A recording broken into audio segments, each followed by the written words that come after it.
In this video, I'm going to show you how to change the password for an existing FTP account on cPanel. This is especially helpful if you're managing a WordPress site and you need to upload files or run backups. So whether you forgot your FTP password, just want to update it for security reasons, here are the steps. At first, log into your hosting account and then go to control panel areas such as cPanel, look for the Files section, and then click on FTP accounts. Once the page loads, scroll a bit down till you find FTP account section. As you can see, in my case, I have only one user-created FTP account right over here.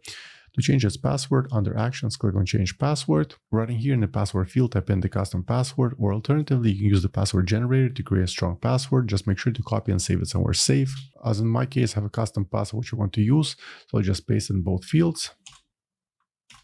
And finally, let's click on Change Password. Perfect, so the password was changed. Now let's try logging via FTP using FileZilla FTP client. Let me open my desktop. It will look something similar to this. Some of the credentials will need our host, username, password, and port. To get this information under FTP accounts, look for Configure FTP client.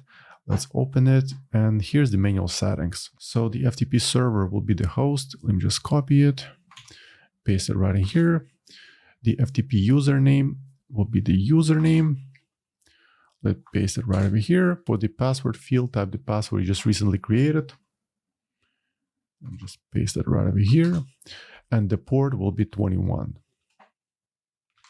Once you enter credentials in all these fields, just click Quick Connect. As you can see, I've successfully logged in via FTP using FileZilla. On the right side of the screen are the contents of the public HTML folder, which I assigned with creating the FTP account, which means that everything is working as expected. So for now, that's all for this video. I hope you found it helpful. If more WordPress tutorials, please subscribe to my channel. Thank you.